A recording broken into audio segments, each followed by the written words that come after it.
Oh, wow. Mm. Today is a special day. I'm talking to an old classmate, a friend, a brother. Before I get to introduce you, wow, we used to call you Mizu while we were in University of Boya. Your is it called a writer's name? Is Iggy Mizuh. Yeah.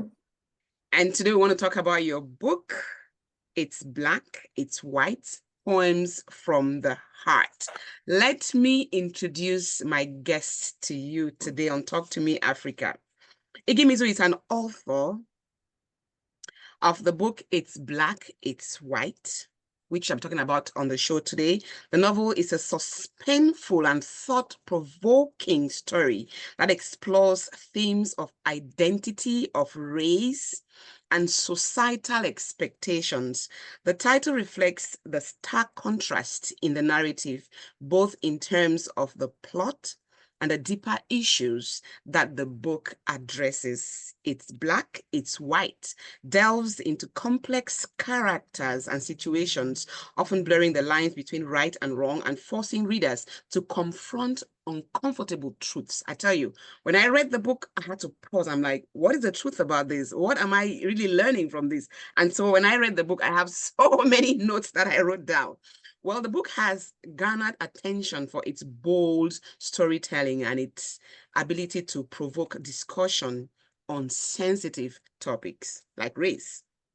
Poems are generally hard to read and to enjoy, yet you, Iggy Mizuh, make it so easy for us to read and enjoy this book, thanks to your choice of simple and narrative words. Welcome to Talk to Me Africa today. Thank you very much, my bad. It's a pleasure to come to your show live. I'm waiting forward to explore everything about the book with you and This your is audience. great. I mean, full disclosure here, you were my classmate at University of Boya, Department of Journalism and Mass Communication, JMC. So good to see Yes, you in person after 24 years. that's a long time. That is a long time. How have you been?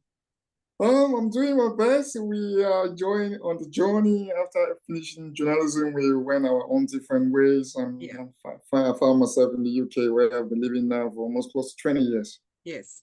Wow. And whenever I meet somebody from JMC, I like to talk about the department a little bit, So remind us a little bit about one of your favorite courses when you took, classes in journalism back in UB. I can never forget Theories of Mass Communication by Dr. Josh Ngwa.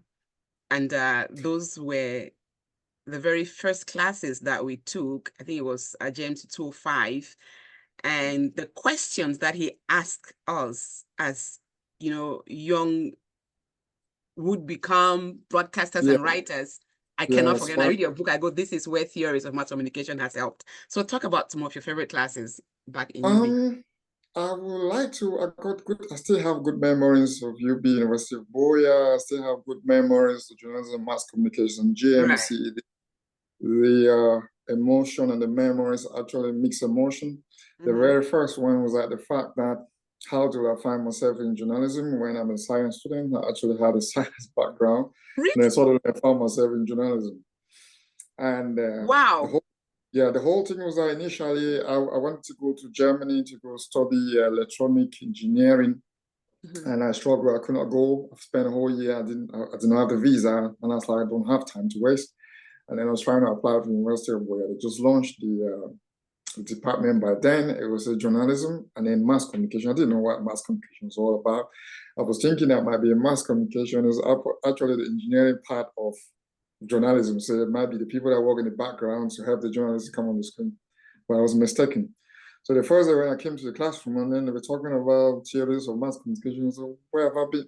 Am I making a mistake or what's going on? So it was like a shock. So cultural shock. There was a whole shock about the choice of the course I was going to study. But Yeah. I remember speaking to Joshua after. It's like, look, I have to change department. And he told me, no, you don't have to worry. There was another guy. He's actually one of the star in Shia TV. I think it's Joe. I can't remember. I just forgotten his name. He also came with a science background from the Francophone zone. And he told me that that guy's doing so well that I'm sure you'll be able to do well. So I should stay. I said, okay, that's the case. I'll take the challenge. and I stayed in journalism, and then I started trying to get my hand around what was going on, the topics we were supposed to study, the subject, the courses. And then another big problem I had was my language was terrible. Science students in Cameroon, you know very well, that English is always terrible because we spend all the time looking for X and Y. So we don't really bother so much about the language and the language power. So Josh, well, I remember when I had my first test, then he spent the whole time marking my grammar. The whole thing was red ink everywhere. I was like, what's going on here? What was I writing? And then I realized that my language was so bad. But it was good because there was English 101, English 102, and the rest. So I had to work. I said, okay, I'll take the opportunity and improve my language. And then suddenly I was like, the first thing I did was I stopped speaking Pidgin.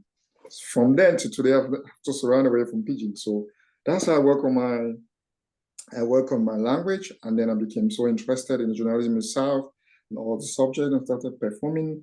And then I left JMC as one of the stars, and I was one of the very first one from JMC that had a job in Cameroon Tribune. I cannot believe this story. You were my classmate for 3 years. I had no idea that you were a science student and you thought, oh, wow. How does a science student find himself into journalism department by chance and then ends up becoming a writer? Yeah. So that was So, it. okay, George Ngwa, God bless him. I still keep in touch with him till today. Do you? Yeah. George Ngwa, yes. That's a professor who has not let go of his students at all.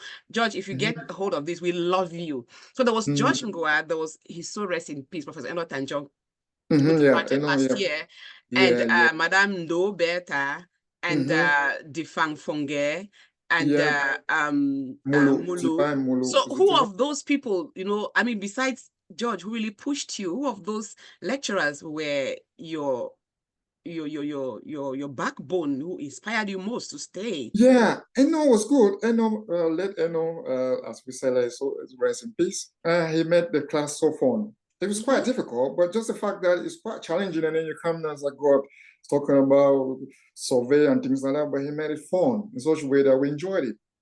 There was a lot of fun. He made the things, break it down in a very easy way when we're doing the surveys and things like that. It made it so easy for us. So it was quite good. Eno kept it fun, and then Josh Moore, apart from pushing us, he wanted us to be the best. That's true. And yeah, I use all this advice that gave us the period that was there to today. I still always think about what he told us. You got to explore new things, try new things, explore new things, push yourself. And that's what has taken me to this limit to where I am today. And I've not given up. I still keep going. You know what? Gilbert says, hello, happy Sunday. What is the topic of discussion? I thought I had a topic on the chat, on the live broadcast, Gilbert. We're talking about this book that I have in my hand.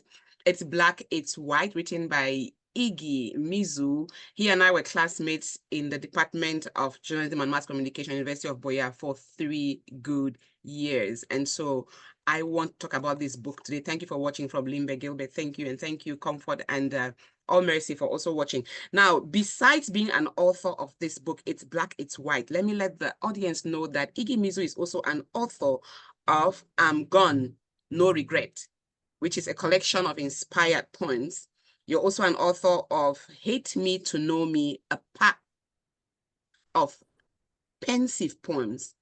And you are a co-author of Bearing Witness, Poems from a Land of Turmoil, that was published in 2020.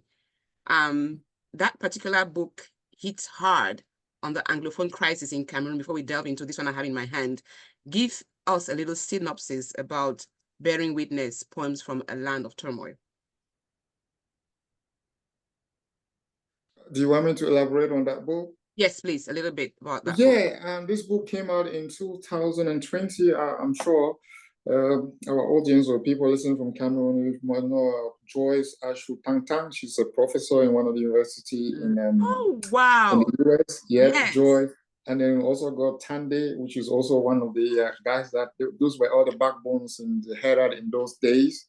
So Joyce, for some reason, when I started writing, I just stumbled on her, and she loves the world of writing. And then when this project came up, as I said, the whole idea about this project was a way we can raise funds to help the ITP that all the orphans and the people suffering from the crisis, people that have been displaced, and they all over Yaoundé and Douala going to school, so they needed funds.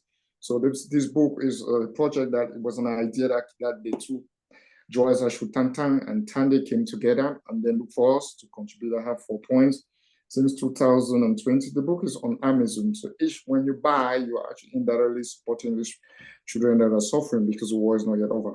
So yeah, it's a very good project, and I was very honored to take part in it. Yeah. Oh, that's great. Yeah, I mean, the internally displaced population in Cameroon does need help. And so coming together as a group of Cameroonian writers to put a project that is basically to help the internally displaced people in Cameroon, kudos to you. You know, I always say that I can talk, I can tell a short story, but I don't know how to write poems. This poem right here, this book right here, I tell you, when I travel, I love to take books with me. And so on the plane, I'm reading and I'm writing notes. I'm like, what exactly does this mean? Now let's kick off with mental health. This book touches, like I said in the introduction, on a variety of societal issues. Mental health is one of the things that I have become so passionate about. And mental health is very important. Now, you write poetry, yeah, to address mental health. This poem entitled Insane, You Think, on page number 6. First of all, how do you think about addressing mental health in poetry? Because I need something smooth for my mental health. I don't need to be trying to read stanzas. And tell me about the connection between mental health and poetry. So before I get to that, the entries about talking about the poems and the particular poems you're interested in, I just want to let you know that when I left JMC, I'm a trained journalist by trade, which you know. And I told you before that I was happy to be the first to leave JMC to get a job in Cameroon Tribune. Yes. And then I started writing and started writing. And writing to me is not writing because I've forgotten about journalism, but it's a passion. I also venture, as I told you, I venture in journalism by mistake. That's how I also venture this is news to me. Into writing poetry. So the irony, as I said before, is that I dislike poetry. It gave me headache in secondary school. I did not want to hear anything about poetry. You were a science student. For a science student.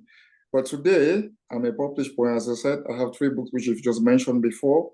I write contemporary poetry. What do I mean by contemporary poetry? I write poetry about the time where we live, the poetry that touches every day. It's like another way of looking about my own poetry is things do happen around us. People write in articles, this has happened there, but I capture the emotion of those moments and then trying to convey them into poetry. I use my journalistic background to empower the vulnerable, the weak, the subdued, the voiceless, even the dead. Even the dead, yeah. I use different poetic devices to get the narrative and to help readers and also myself, because before I write a poem to others, I write the poem to myself to navigate all the challenges of life. So I hope you get to understand why I write poetry.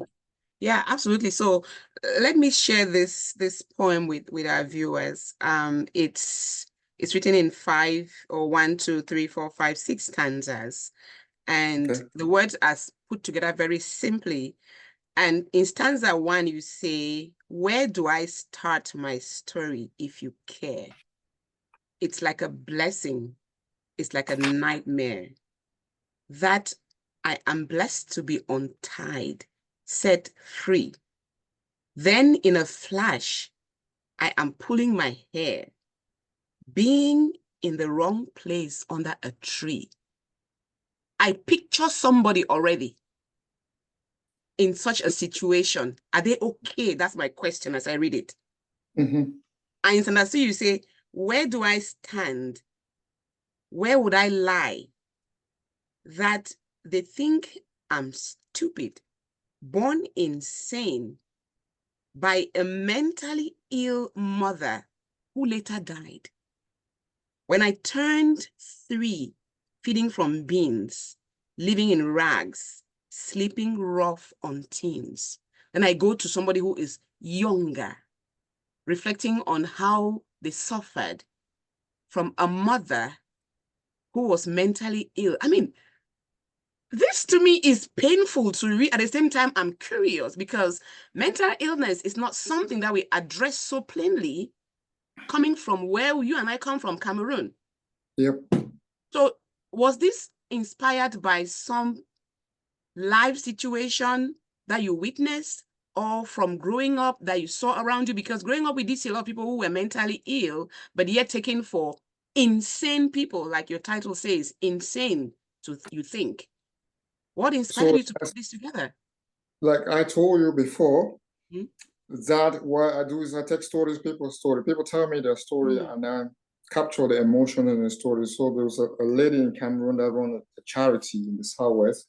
The mhm, charity actually look for children that have mental illness and they are mm, orphans. So not mhm, just being orphan, but at the same time they have trauma. They suffer from trauma mhm.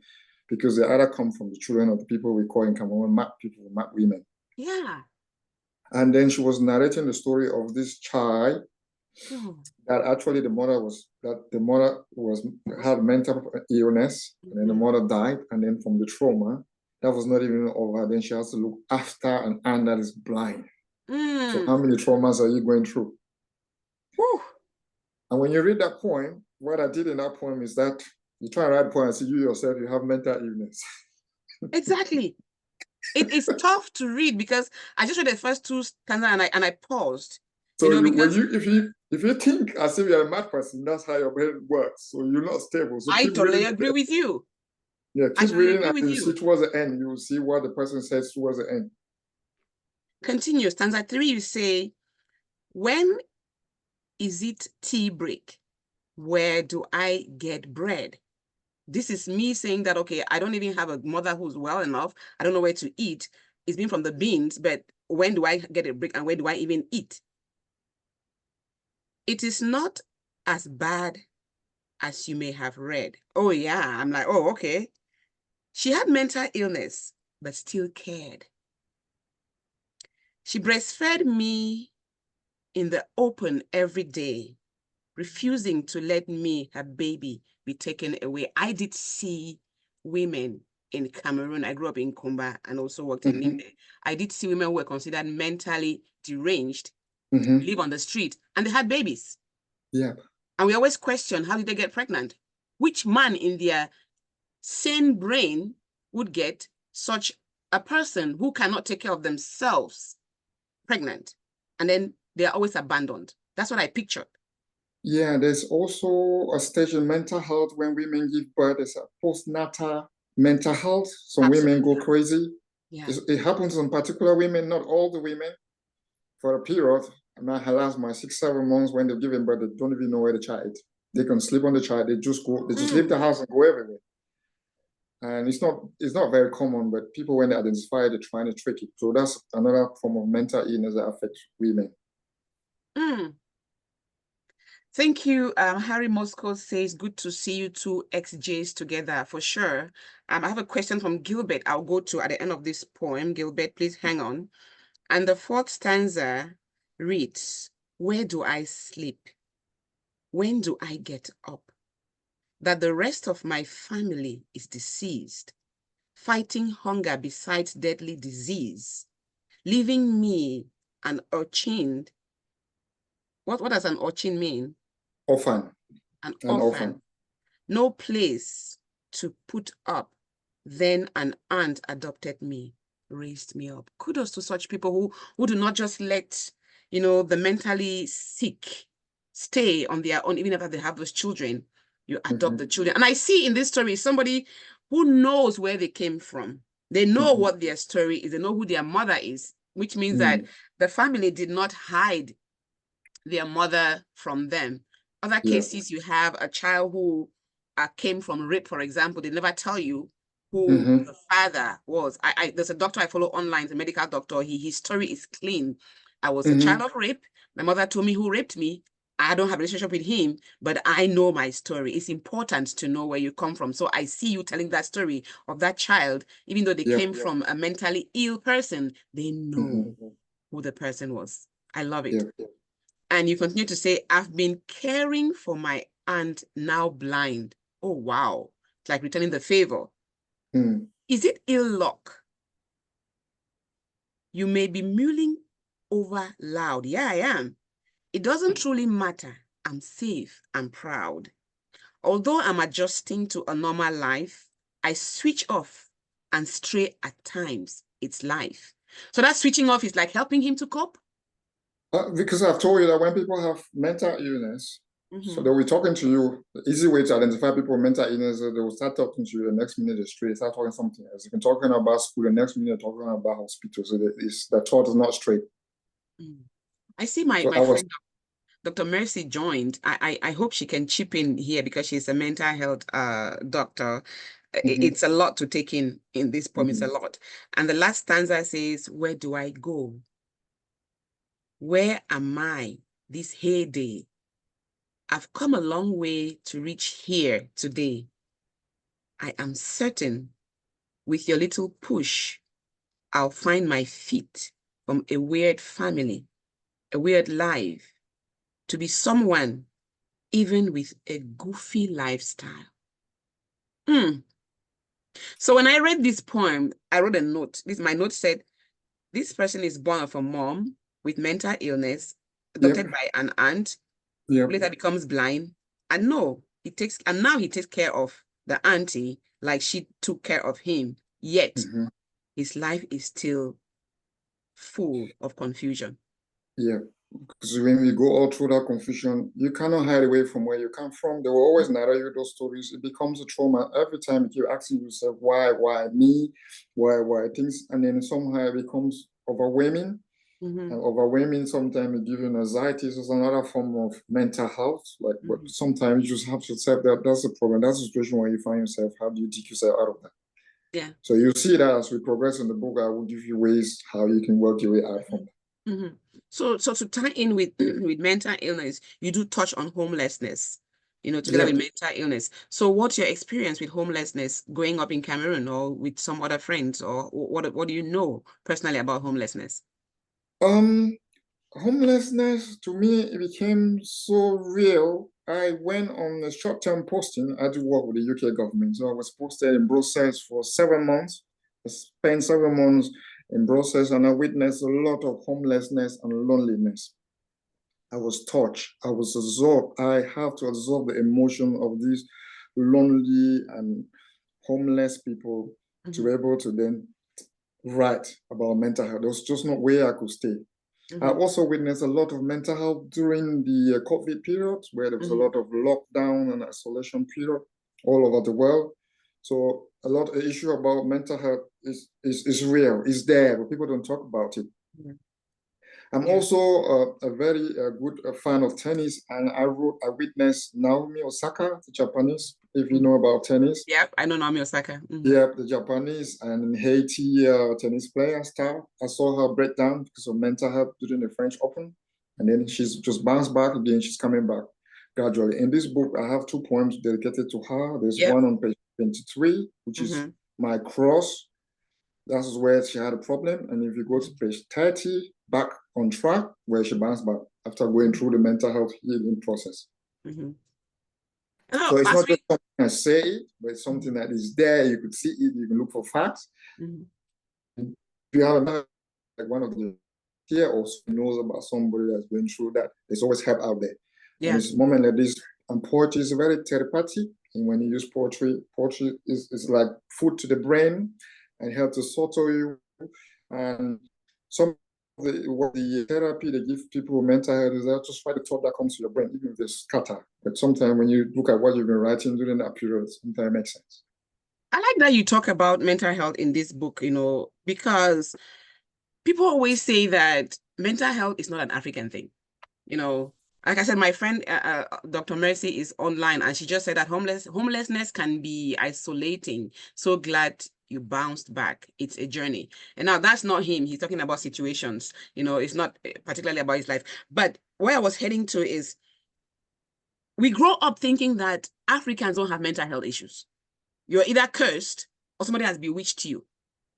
So when you address this in your book, you talk about Naomi Osaka. Do you Osaka, yep. talk about it thinking as an African that we too have such, and we need to take a good look, to ourselves and say, hey, we go through postpartum.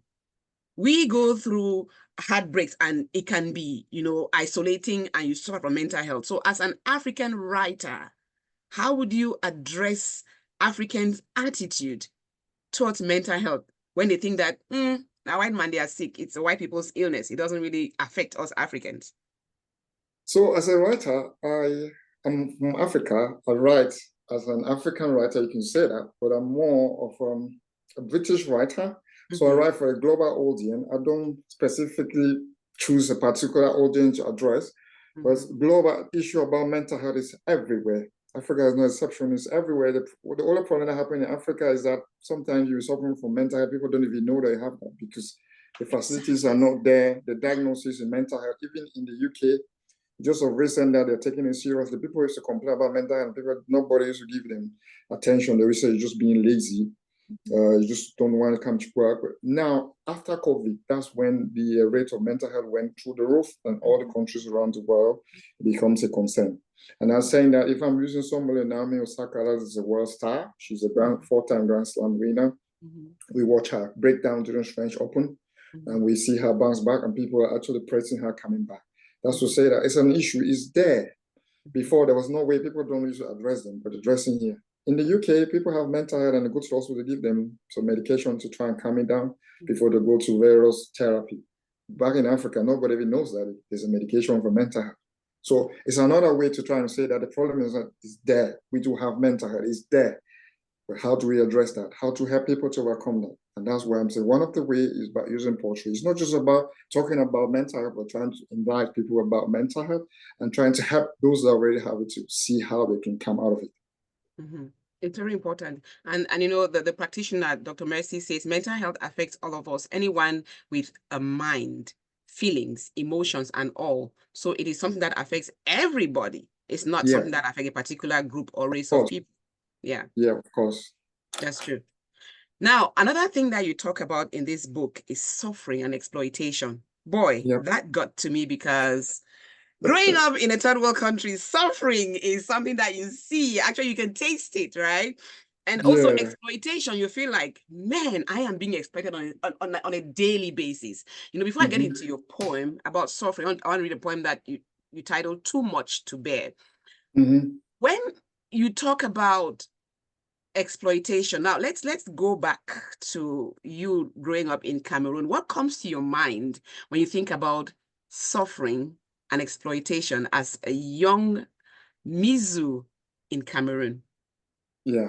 Did I experience suffering growing up in Cameroon? Of course, yes, I do. But anyway, suffering means different things to different people. Absolutely. To me, I consider suffering as a step which I had to take in order to be a better person.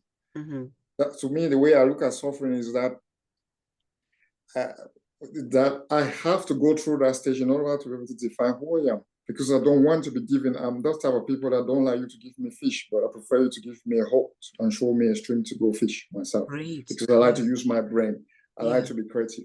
And there's something I used to tell my friend, especially I remember telling Wilson, of our classmate, Dixon Carr. Dixon, yes. I told her this and that if you want people to be creative, staff them, don't give them food. Lock them in a room. Come after 2 days, the ideas they'll give you, you'll not believe because their brain will work. That's correct, yeah. So it will work. So to me, I've traveled the world. So that's one thing. I've been to places that are worse than Cameroon. So there's no need to say that if people in Cameroon are suffering, we have more than enough food in Cameroon. You go to a place where there's a desert, there's nothing, there's not even a shelter. People are really, when I say poverty. So the one in Cameroon is just as saying that if we're going through that, if you see that in Cameroon, even if you visit your neighbor and knock the door, they'll give you food. There are places that even the neighbor has got nothing to offer you. So how do you survive? Yeah, how do you survive? So I don't consider the one in Cameroon as being suffering. I consider it's just a stage where we go through in order to define who we are and find our way in life. And like you said, it means different things to different people, I mean, when I lived in California, the number of homeless people I saw, I told myself I have never seen this number of people who don't have a home to live in when I grew up in Cameroon. And Africa being considered that poor continent where everything is bad, I said, no, there is an auntie, a neighbor, a far relative somewhere who would take you in. and you will not be in the streets for so long. What about exploitation? What comes to your mind when you think about exploitation? Yeah, I was going to go to the, when I think of exploitation, I think of people using the vulnerable, the weak, the helpless for their own selfish reason. I think of the women, I think of the girl, I think of the young girls living Kenya, Sierra Leone, Ghana to go to the Middle East to try and make and to get a job, and they're being exploited by the men, they're sexually abused. Then they send them back home with no money. That's what makes me angry. And when I ask for the section of exploitation, when I was writing in anger, and if you read the poem, you can see the anger in it. I don't agree with the way that somebody comes to you, work for you, instead of paying the person, sexually abuse the person, and then you send the person back to go to. And so far, we know money, we know wage. So there's a poem about that one. You can find the poem on page 38, Burning in Paradise. Yeah, I'm right there on 38, Burning in Paradise, but I was going to read 36. But let's do 38, Burning in Paradise, because I love when you talk about the exploitation of, migrants who go to give their services somewhere and they don't get paid for. It's a global thing that we need to really fight. So on page 38, you find a poem titled Burning in Paradise. Wow. Mary left Kenya to earn a living and provide for her 5 children, only to fly back broken, bedridden, brutally burned without a shilling.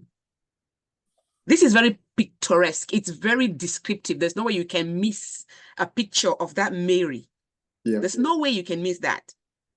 Stanza 2, you say, they used and misused Mary. She was Mary girl, happy. Like kitchen roll, left alone to parry gas fire, only to blame her naivety as an alibi not to pay wages in honesty. Have I seen such videos online? Yes, I have. The stories that they tell about what happened to them in the Middle East when they come back to Africa. Very heartbreaking. The third stanza, you say, seeking a better life in oil paradise. They confined Mary to yell in hell, burn from chest to toe, to paralyze awaiting help like it was a magic pill. Oh my. In stanza 4, you say, the prayers snowballed like her pain. Her relatives waited all night for rain to cease, for sunshine to bring back a glimpse of light. Mary turned her back. The poor toil, the have all reap the harvest. Oh, let me say this again. The poor toil, the have all reap the harvest. Wow. Mary gave all, fleeing hardship to invest in a house, but lost her battle, enriching agents as housemaid slave for the rich. This is so descriptive. Whew. The next stanza says, their children cry as husbands weep. The lawmakers who shift the scribble like political chairs have gone to sleep, snore and snub calls from the people. So the lawmakers don't do anything to help. Mary paid the price. Her life at 30, leaving behind waves without destiny, partner robbed of love, married in poverty as the greedy rich keep every penny.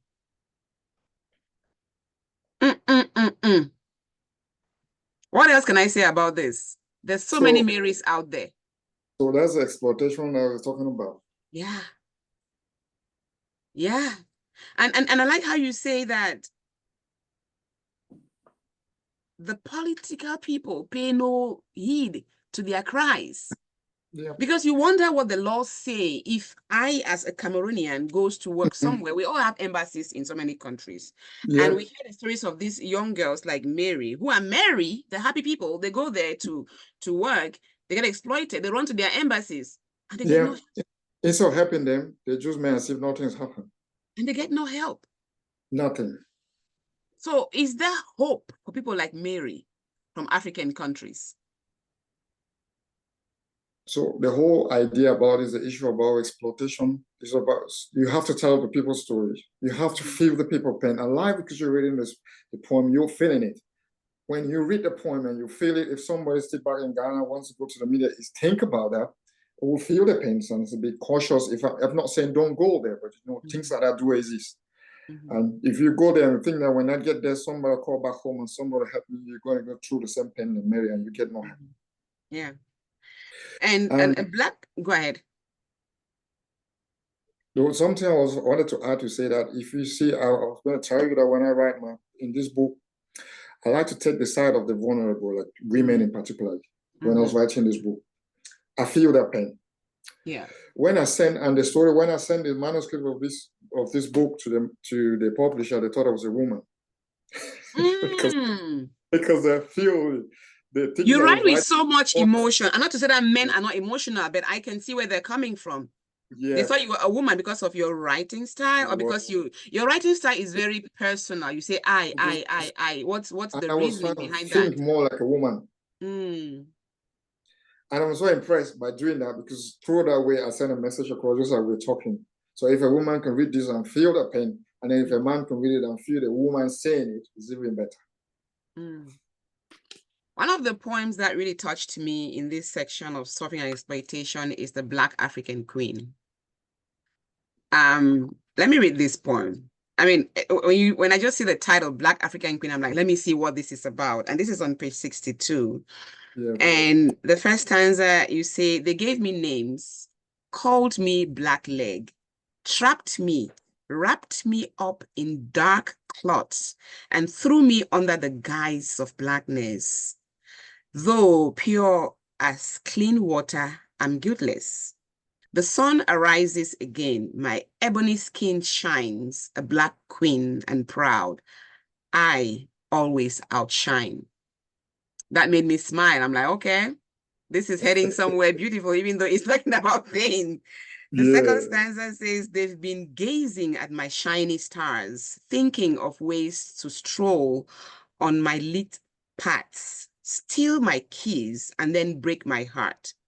I break barriers, but don't raise heartbeats. I might be a needy, but I know as a beauty, a Black queen from Africa, am my dignity. I have my dignity. I have my dignity. I love this. This was one of my best. I'm like, there's some beauty in suffering, in being dark, in being Black, in having a shiny skin. No matter what you go through, you feel like I am dignity. I am royal. But you have your dignity. You have your That's what I saw. Yes. Wow. When you have your dignity, you have your beauty. You say this is proud me. Where you come from. Where you come from, you don't care what they do to you. You still stand tall. Yeah. That's what I saw in this poem. I love it. The next stanza says, they've picked a waterfall to hurl me, then transfer all the faults upon poor me. Shambles, shame to them. Nature has eyes that spotted me rolling down the alleys. No bones in my attic. The false gods alive. A Black pride with drive. I live on to thrive. And the synonyms in this poem took me back to my high school days when I studied poetry in upper and lower C. Beautiful. Yeah. Beautiful. And you know what? This is one of my favorite poems. I know you did ask me before the show, I'm like, I can't say it right now. This is one of my favorite poems because I saw me in this poem in the sense that growing up as a young, and I've said it on my social media platform before, as a young Black Cameroonian, I did not think that this was beauty. Right? Maybe because my parents did not enforce that belief in me, and the friends around you don't even appreciate you for you and talk less of appreciating you for this skin. And then you look around, it seemed like the lighter skin was being glorified, right? And then I look at me again, I go, this forehead is too big, I need something smaller. And I just look at myself with so many things to talk about that I don't like. But as I grew older, I realized that nothing can change this me. I need to polish it. Sitting here talking to you, I don't even have powder on me. What I have is Vaseline. But I love the way this Black stands tall. Black so queen. This poem The Black African Queen, I see me in her. Good. I see the dignity that you portrayed in this. So I love it so much. The next stanza, you say, they set out to deride me, steal my pride by using me like a toilet tissue, and to ride away, a woman with lots to offer and bear. I denied giving in and let them dare tear me down or even flush me down the drain. Powerful, a Black queen, brainy, I'll sustain the rain. I tell you, if you don't like poetry, get this book. It's Black, it's White, Poems from the Heart by Iggy Mizuh. You're going to love it. There will be something in there. It's on Amazon worldwide. Wherever you're in the world, just go to Amazon, you find it there. You can also read it in Kindle. You don't have to buy a hardcover. You don't have to buy a hard copy. I love hard copies because when I take them as my traveling partners. I do use a lot of Kindle when I'm driving, like to work and back. Yeah. But when I'm traveling, like flying, books, I need this. I don't want anything in my ear, no audio, nothing. So I use books.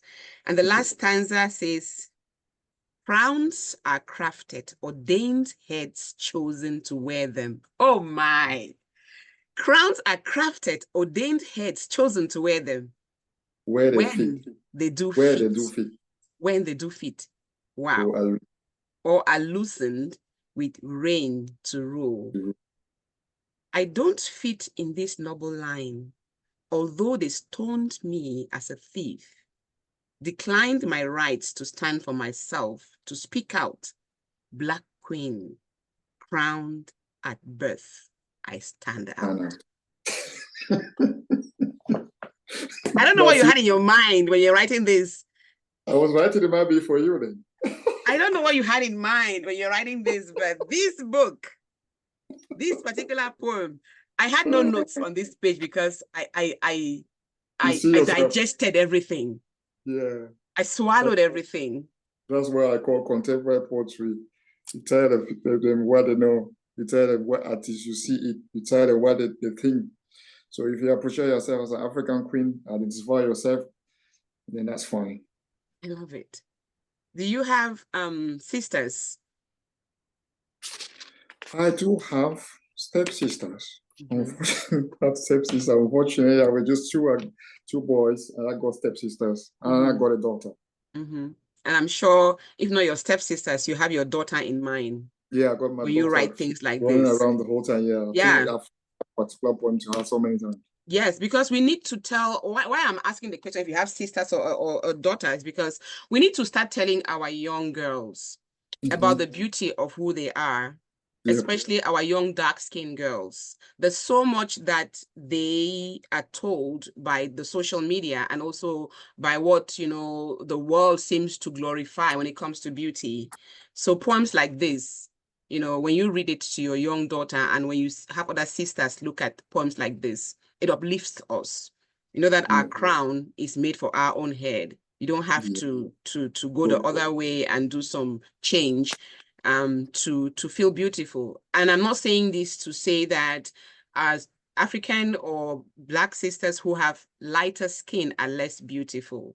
But the narrative has always been for them to feel more beautiful, while the darker skin girls feel less beautiful. So I love that you put this here and that you can read it to your daughter. So to everyone watching, please, if you have a sister, a mother, a girlfriend, somebody you know who's female, get this book on Amazon and let them read Black African Queen on page 62. Let me acknowledge Facebook people. Almost says poetry is love, very relatable. It is everything we want to be. Love your poems. Congratulations. Yes, I love the poems. And she says you're taking me back to Mr. Simon Michael. Simon Michael taught us poetry when we were in high school. He was wonderful. Wonderful, wonderful. There's so many subtopics in this book, but I picked a few, like migration and suffering. There's so many things. Let's talk about migration and migrants. Migration, migrant, this is a global conundrum, as I'll say it, and it has been existing for decades. New technologies, iPhones and the rest, and then the free movement, a lot of free movement today, cheap flight, moving from one place to another, made it explosive. It is a sensitive topic for politicians in the US, as you know, especially with the election in November. it's an uncomfortable debate to raise in the UK. You know what the situation, what's going on in the UK today? Currently, yes. Yep. Anyway, as a poet, I am concerned with the hell and heaven of the migrant. As you see in the poem, or most of the poem when I talk about migration. But the first is it worth it to travel the whole land of South America from Brazil all the way to Mexico, and then you die in the desert in Texas, just where you are? Is it worth it? That's a question. Is it worth it to trek? People trek all the way from Afghanistan, pass through Africa, go to Brazil, that are going to America. People travel, trek all the way from Mali, from Senegal, to go to Europe, passing through Libya, and then they get to Europe. They don't stay there, and then they move on, and then die on a dinghy trying to cross the English Channel to come to the UK. Is it worth it? Is it worth it? Yeah. Yeah. I have asked that question so many times. Being in America or even in Europe, you have people who are in Cameroon, they always get to you, oh, there's this line, people go here and go there. And no doubt there are some success stories. But the question that you just posed, is it worth it? It's rhetorical. I can't answer it, despite the success stories that have happened. But is it worth it? Because even when you land in the country, you still have the struggle of settling in. The success stories of settling in, but is a journey worth it? Again, it's a rhetorical question that I'm not going to answer. That I'm not going to answer. It's a global pandemic, like you said, you know, conundrum. and conundrum. Global conundrum, like you said. The poems about migration and migrants, when I read it and I had to pause for a second. I don't know if I should read Chains, Pains and Gains or Shocking. All of them are just too much. Which one do you think we should delve into? There's a very emotional one. I'm sorry, mother. It's found on page 80. Okay. I'm sorry, mother. Yep. Just read that one, but be very slow so that people hear you and get the emotion. Yep. I see so that. So that's a letter of a daughter that's dead that's written to the mother. Okay. All right. Yep. Let's see what this poem says. I'm sorry, mother is a title. The roasting sun set behind hills. Hungry and angry, we cuddled up and dozed under acacia trees, under the open skies at night, teeming with countless firing stars. I must have been gazing at stars. When I blacked out, I lost my light. Take heart, Mom, as you read carefully these torchy lines. I know you care. I know you pray for us at first light. I put in my utmost best, pushing through the rough paths by night and day, aiming to reach the Middle East. Great job and change get a job, and change our lives at last. Birds chirped and woke everyone. Morning breeze whistled to each one's ears, a warning that time had come to hit the road running before the sun of the Danakil Desert slowed down our pace. I'm sorry, dear Mom. I rested in peace. The gamble for survival isn't for all. Some make it by sunrise, others tumble by sunset. You may think it is unfair. Well, in real life, it rules the jungle. Before me, other dreamers crumbled on paths. They buried them under rubble. I tried, but trying isn't enough at all. Wipe those tears trickling down and pray for our gentle souls. I know it isn't as easy to take as they say, but it's late to save me. At least be grateful to have borne me. Bear with me for 24 tough years. Some moms are still praying for a child. From Ethiopia, hiking across arid desert to cross the border to Djibouti, then head east to sail the Red Sea, to find bread in Saudi Arabia is the dream of most youths. Without jobs, hundreds have passed away. On the way like me, I love you. Ever, mother, your deceased daughter.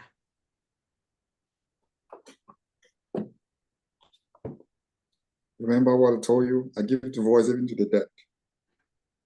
Wow. It's a story. Woo! That's what happened with migration. That's what they go through. That's the pain. What mother would read this and be consoled, even by the words from your dead daughter? This is not consoling. But that's telling you the reality that what is happening. The dead people don't come back to speak. People think dead people don't speak, they do. Yeah. So, poetry is about emotion. Poetry is wow, about I'm talking with Iggy Mizuh and we're dissecting his book.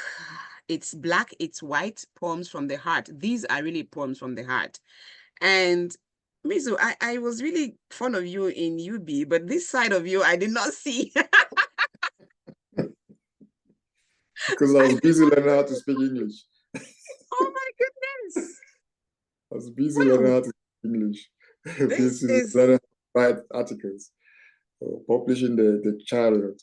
The Chariot, yeah. We had a department magazine, The Chariot, and yeah, we were all asked to write stories, but you took it further by working in for Cameroon Tribune and taking it even way further by writing all these books on poetry. You've made me re-love and rediscover poetry. I thought liking poetry back in secondary school or in high school. And the thing is, most of the poems that were taught to us in high school were mostly foreign poems. Yeah, and they're not contemporary poetry. No. No, I remember when I read Black Boy, which was one of the books that we studied in high school, and they were talking about, you know, the suffering of the African American, the house got burned, you know what to do, trying to get breakfast. I'm like, what does this even mean? I could not relate. And but then you read this one. You read a poem and then finish, you don't ask, what are they saying? You can't get anything. What was he even saying? You could, when the teachers did the interpretation, it helped. But with this one, I need no teacher. There you to go. interpret it for feel me. It. And you got the emotion by reading the poem. You can feel the emotion. That's the most important part. If you can feel the emotion reading the poem, then it's poetry.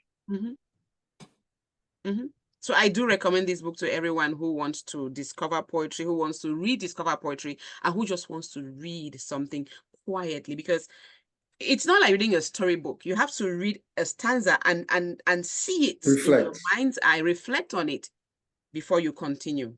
Yeah. I cannot tell you how much I'm proud of you for this publication. We thank God.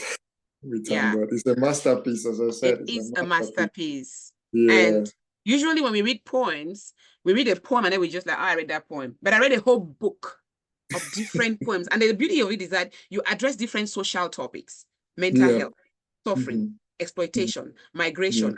Now let's get into race and racism, which is something that is also plaguing the continent, the world.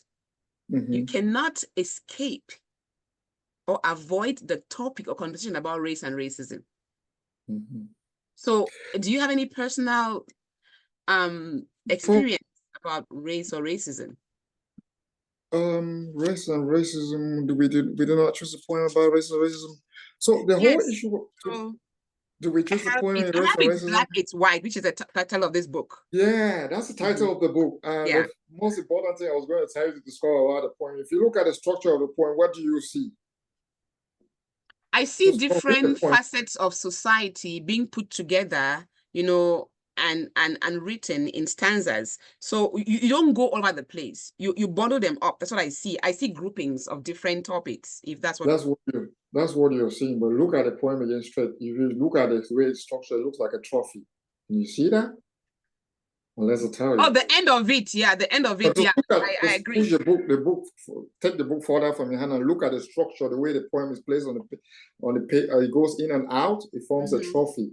Do you see the trophy?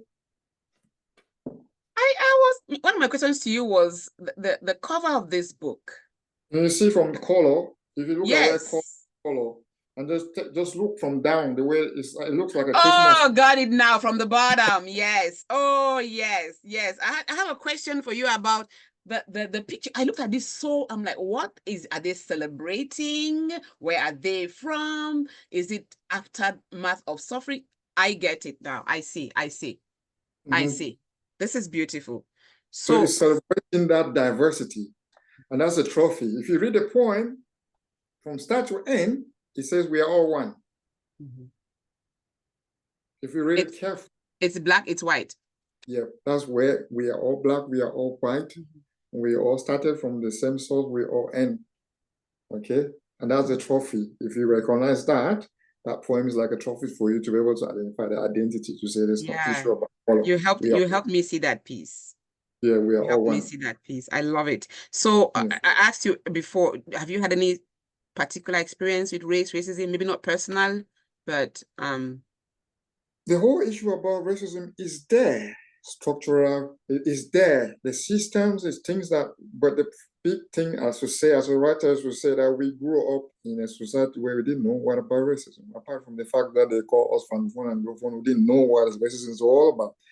So it's quite strange when somebody's even underlooking you at something, I don't even feel it, but I know people go through it. It's there. It's actually there.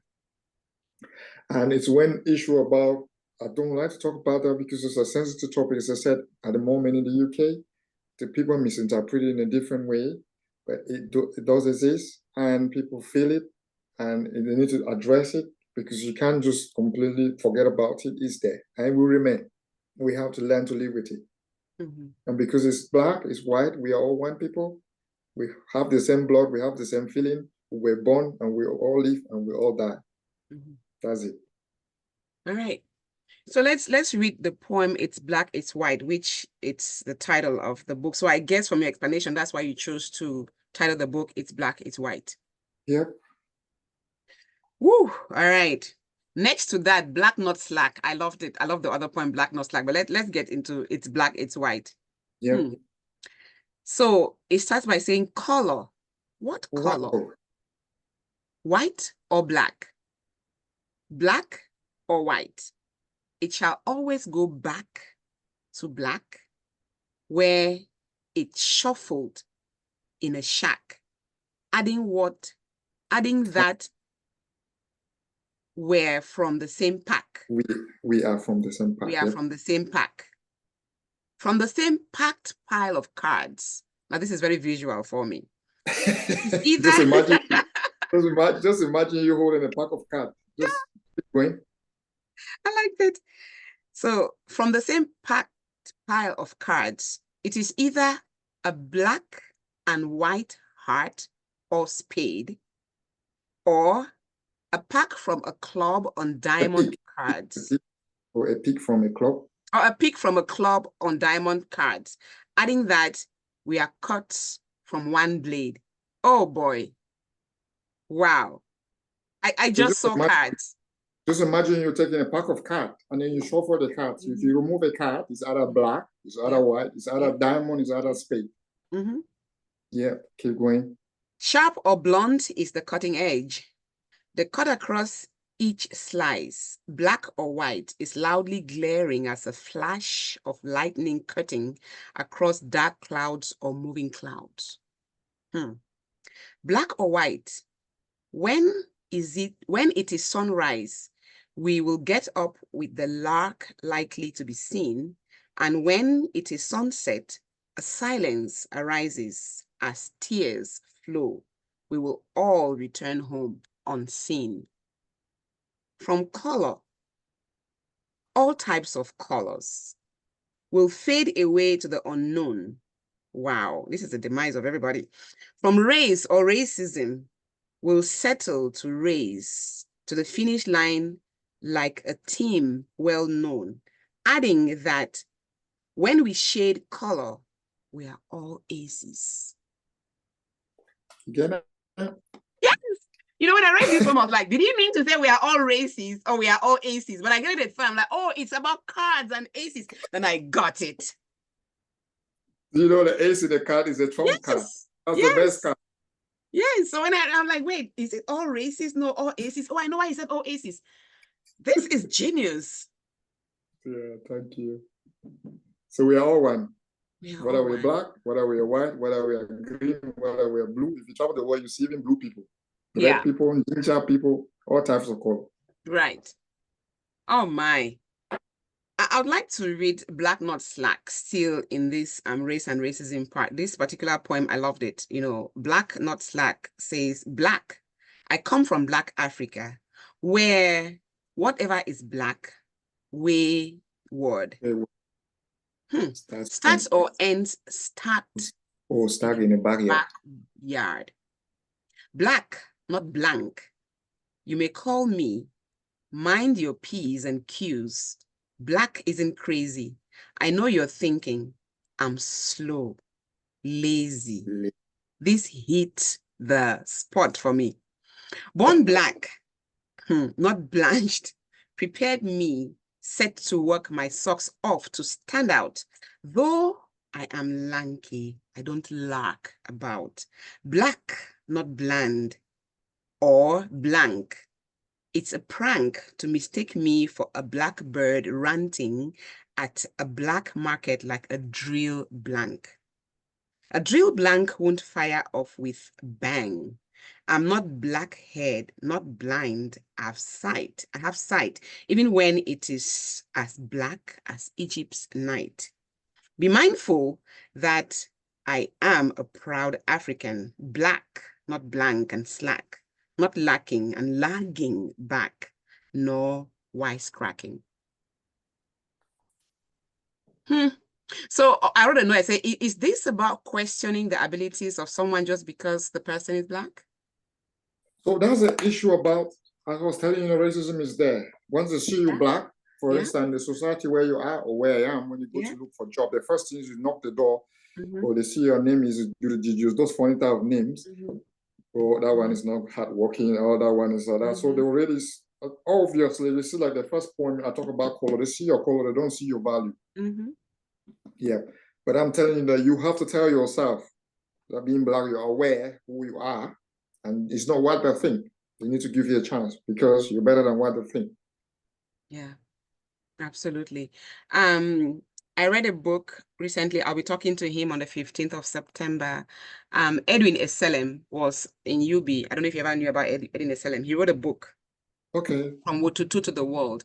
And as a child growing up in a little village called Wotutu, when he got an international job working in France, he went to check in at one time for a meeting, and at the hotel reception, they were questioning him a lot. And so he had given the proof that he is here for the meeting, and they asked him to give a written word that he is here for the meeting. As he asked for paper and a pen, they gave it to him. Now there were two receptionists, and one whispered to the other's ears, but he heard what she said, and she said, "Can he even write?" Yeah. So you see, that was his experience they with pen you racism. black. They pen you black before you even start writing. Exactly. Can he even write? He said, "I heard you." He told her, "I heard you." So it exists. Yeah, wow. It exists. As we round, go ahead. So you're going to the poem, you're first of all talking about the poem about chain, pains, and gain, which is a poem. Chain, pains, and gain. We might not explore because we're looking at a different poem. And you're asking me the question, why the gains? And I said the gain is the profit from those that are exploring people, the migrants themselves, those that are selling them, they sell the women so that they'll be sexually exploited. They are the ones that are making the gain. And nobody's talking about it, and everybody know about it, but nobody's talking about it. So that's where the gain comes from. The traffickers are making gain out of them. They're exploiting them. And that makes me think about whatever pain there is in the world, there's somebody who's gaining from that pain. Talk about, your point, your book about the IDPs, bearing witness, poems from from the land of turmoil. You're helping these internally displaced people, but whether we like it or not, there's somebody somewhere benefiting from their suffering. There is. Let's wrap up the discussion, wrap up today with reflection and meditation, which at the end of the book, I said, okay, at least I can breathe. because there's been so much that I have read throughout this book that I love that you ended with reflection and meditation. Yeah, And this section for me is like a self-reflection and self-absolution where you are giving yourself grace, taking a yeah. breather and saying, it is okay. Mm-hmm. It is okay, because you do your part, but you cannot solve the world's problems. Of course. And so it is okay. That's what I see when I read this last part about reflection Yeah. and meditation. So when I started this book, when we're discussing, I started the book by raising the issue about mental health. Mm-hmm. And then I take you through the journey of suffering and exploitations, which is Mm-hmm. going all around. And then we move to the headache of migration and migrants. Mm-hmm. This section of reflections is actually us looking now for how to look for solution, common sense solution, everyday solution to these problems. Mm-hmm. And you choose the first poem. It says, "Forgive them." That's what I think. That's the poem Yep. you're interested. What page is it on? I don't have it open yet. 183. 183. Okay, I was right there. Forgive them. Yes, reflection. All right. Forgive them. The saints forgive the sinners. The sinners abhor the winners. The losers accuse the weather. As thick heads cause the brainy, it's no one's fault when it's raining. Okay. The have all become have nots. The poor wishes money grows as grass. Oh God. For felons, locusts, and cows to reap. Then lazy all day waiting for the rich to pedal on, sweating. The burglar begs the night to fall, for curtains to drop, light to switch off, to stage the boss, then swank about as one who's robbed a bank. For tycoons earn today's windfall. The rich amass all to become richer. The poor pray daily for well-wishers. The thief expects the rich to give freely. Their hard-earned money, since greed has lured the beggar to keep begging. Who are we forgiving? So it's Everybody always seems to be somebody's fault. wanting something here. Yeah, it's always somebody's fault. Nobody seems to take somebody's. I get it now. It's always somebody's fault. Yeah, Hmm. it's time. It's time for us to accept what is wrong Hmm. and then accept in order to move forward. Hmm. That's all the poem is saying. I love it. Yeah. I love it.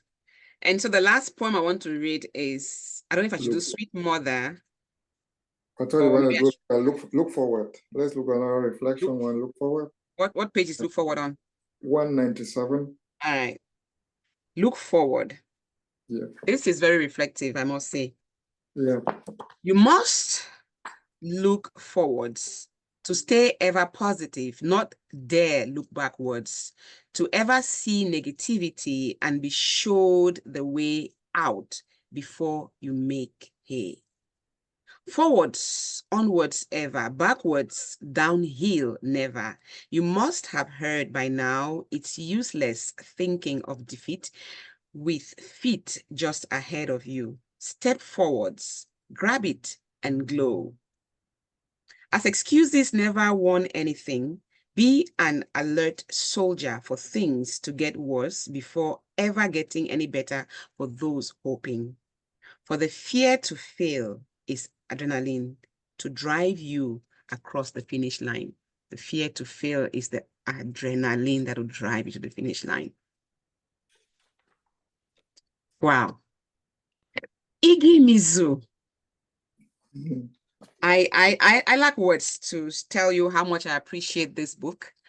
I Thank you lack so words much. to tell you how proud I am of you for knowing that my own classmates from University of Boya, Department of JMC, who stumbled into the department and studied broadcasting by chance. Somebody was used to finding X and Y as a science student, ended up becoming an excellent writer, studying in Cameroon, at the local departmental newspaper, The Chariot, went on to Cameroon Tribune, and now doing this great, great work as an author of not just storytelling, but of poems, because poems have a structure. You have to choose your words so carefully. You Yeah, have like to have pen. all this. I can't tell you how much I admire you in my mind reading this book. I'm like, how do you even do this? How do you? And it's not one poem, it's several poems. So well Yeah, structured under different subtopics. I am yeah, extremely proud of you for doing this. yeah. Somebody told me that those poems in this masterpiece would have been 3 books in one. I said, I yes, I know. agree. I But totally agree. yeah, but we have to put it together to give that structure that there's a problem, we explore the problem, and there's the solution. So when you read it, you feel that you're down, and it's like, how do I go about it? There's a solution at the end. Mm. It's raining, the sun is going to come out at the end. It's dark, the sun. There will be light at the end of the tunnel. It's not the end. Just keep going. Just keep going. I mean, curiosity, how long does it take to put such masterpiece together? This one, I started writing the poems for this one when I left. What happens to me is that when the poems are, when I finish one book, I'm already working on another one. So at the moment, I'm already writing about when the poems become too many, I have to publish because if you keep them for too long, then you start going in and touching them, and then they lost the shape, and then the timing will be out. So I can get one day, I get so inspired and write 3 poems. I can stay for the whole month, there's nothing. But it's there. As I said, it's contemporary. There must be something in the context that's going to inspire me. And then I have to do a lot of research on how to put that story so that somebody that does not know don't know about the whole issue can be able to identify it and also to share. Yeah, so that's my own way of sharing in people's problems and then passing it on. And to say that, especially with the mental health issue, people think if you live in a society like ours or in the UK or in the US, people just stay in the apartment. They don't even say hello to the neighbors. People are so lonely. So mental health is a real issue. It So by is. writing a book like this is just to say that if you get up in the morning and just say hi to your neighbor, it doesn't Yeah. take you anything to do that. Yeah. If you don't see your neighbor for 2 days, just knock the door. So Mhm. is everything okay? Is there anything I can help you? Mhm. It's not hard. In Mhm. Africa, it's okay because you see them. We can jump into the house anytime, beg for paper, beg for salt. It's okay. But here, so isolated. That's why the issue of mental health is real. And we need to help. We need to help each other. So maybe because of the way that Africans relate to each other back in Africa, that's why they don't really see mental health as an issue because you just Yeah. deal with people every day and you just let go of your worries on other Yeah. people's shoulders. Yeah. Yeah. Yeah. I think, in my humble opinion, some of the books that we study in high school, in Cameroon, and even secondary school should be replaced with books like this. It's very Yeah. So contemporaneous. yeah, somebody told me, but the system is not like Cameroon or African country. Before you get your book to be used in the schools, you have to go through a lot of bureaucracies and things. Maybe as there could be somebody here listening to these poems and know about this book and take it one day and go to somebody and say this is a masterpiece which we can use to teach our schools. Just I was telling you that when we were growing up, we're learning poetry, the given poems that are very archaic poem we know relating. I actually even started having a little bit of concern about poetry in the French ones. Because oh my man, the French poems are very good if you read They French were in poems. very good, yeah. Yeah, because they give you what you get, Yeah. and you can Femme feel that. noire, femme africaine, oh my man. From African, You I still relate. recite it. I still Yeah, remember it. yeah. Yeah, You and relate. these are our West African authors, and they studied in France in the right Mhm. context. I'm inspired to become a poem by a French poet because of the Mhm. way they write. Mhm. Mhm. Whereas our own poems were they missing. Mhm. Yeah. I mean, I just bought this book. This one is by an African American writer. His name is Okay. Will Jawando. I think he's a senator.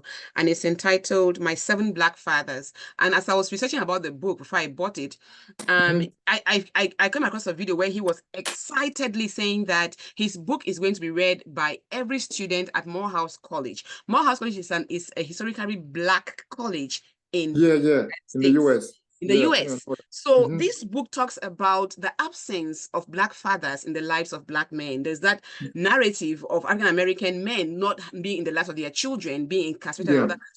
But he wrote about 7 people who raised him. So we can do that as a group. Now, this book is going to mean a lot to those black students than a book that you talk about on random father somewhere. yeah. So I It's think just your like book will mean yeah, to when I left us. Africa, I didn't Mhm. know about Maya Angelou, a black Yeah. American that just Mhm. died not too long ago. That's one of Mhm. the best American black poets, Mhm. Maya Angelou. Yeah, if you that's another one. If you like poetry, Maya Angelou is a black American writer. Yeah. I know my auntie. Yep.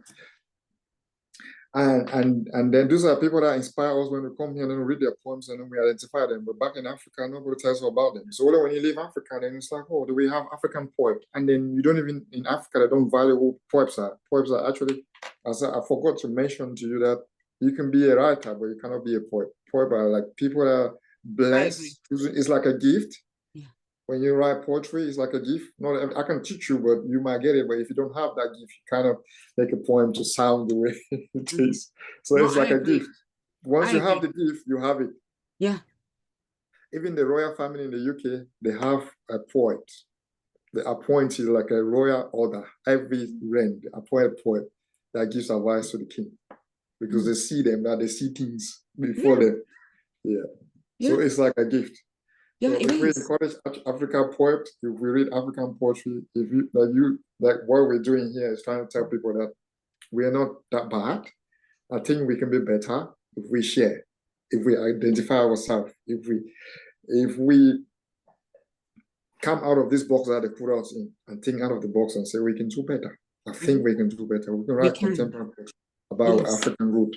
And people admire. Absolutely can. Yeah, we absolutely can. And like I said in the beginning, I can write a short story, but I cannot write poems. Maybe I can write a short, small, lanky poem for a day, but to put together this, it takes mastery, it takes gifts, it takes some special anointing, if I could use that word, to be a poet. You know, there's a difference, because writing, not to belittle any authors, but I think writing stories is different from just narrating and putting this. This is so mentally demanding. Even to me reading, you know, I'm like, well, what exactly is he trying to say? Because you don't just read, but you think as you're reading. Yes. Yeah. In order to feel the emotion. Yes. So thank you so much. We have a thank you from All Mercy. She says, thank you. We should stop blaming, stop excuses, and look forward to being hopeful. Yeah, this is how you end this book. I really love it. Love it so much. Any last word before I ask you about the African proverb that you want to share with us today? Poetry is there. As I said, I don't know if I was still in Africa all my life I've written poetry. I just cannot say that. That's why before you're asking me that I'm an African writer, I don't call myself as an African writer, because the way you write a poetry where you are, and you get inspired where you are, and most of the things that are give you, inspire you, and they link to your identity. So it thanks to me coming to the UK and living through the country. I've lived in Scotland, moving all around, and also traveled the world. It's like I carry the world with me, but I also have this burden that I know that I come from Africa. You just can't ever take the African out of me. And when I write the poems, even though I use my British thinking, even though I use the environment where I live, or where I worked, or the things I hear when I travel the world, I always go back from where I come from. So no matter where you go to, always think of where you came from. Yeah. So you are a poet from Africa, but not an African poet because you write for the globe. That's it. That's beautiful. Yeah, I get it. All right. So I tasked you with bringing an African proverb to share on the show today. What African proverb do you have for us? I tried. I hope it's going to make sense. When a woman this is the poem. This one was my father that told me. When a woman stops looking after herself, no makeup, not changing clothes, not doing hair, then she is expecting a baby. Did you get that? Yes. And that needs no explanation. When a woman stops looking after herself, no makeup, no changing of clothes, not doing her hair, she's expecting a baby. I wonder at what age your father told you that. My father told me that. I can't remember, but I remember. And I've been looking each time I see something that changed. I think I reflect about it, and the result is exactly. Like when our forefathers look at the sky and say, because it's dark, it's going to rain. So. There you go. And then he was like, no, and it rains. And it rains. It's the foresight of African parents. I used to tell my daughter that each time I come and ask me what time is it, before there was no clock, my people would just look at us and tell you that it's time to sleep. Exactly. It's time to go to school. You don't need a watch. Just go. It's time to leave the farm and go back home. Right. Oh, Iggy Mizuh, it has been a pleasure talking with you on Talk to Me Africa and dissecting this masterpiece. Thank you. It's Black, It's White, Poems from the Heart. Iggy Mizuh and I were classmates back at the University of Boya Department of Journalism and Mass Communication. I am so proud of what he has done today. He is author of this book I just told you, which I'm holding right here. It's Black, It's White, Poems from the Heart. And he is also author of other books, I'm Gone, No Regret, a collection of inspired poems. And he also authored Hate Me to Know Me, a pack of pensive poems, and he co-authored Bearing Witness, Poems from a Land of Turmoil. Thank you so much for making the time to be on Talk to Me Africa today. Please find your copy on Amazon. You will love, love, love reading this book. It's a pleasure. It's a pleasure. I'm really honored to share with your audience. It's an honor. I hope with this contact with Bill, we'll come out with more books and we'll be able to share. And if anybody buys a book and really want me to sign a signed copy, they can come in contact with you and I'll be able to send them a signed copy. Yes, please. Even though I bought mine, wasn't signed, but I remember I'm in the UK. I know. All right. Thank you again. Thank you. Have a wonderful Sunday. You too. You too. Thank you Bye-bye. so much. Yeah. Bye. Thanks everyone for watching and for your questions and your comments.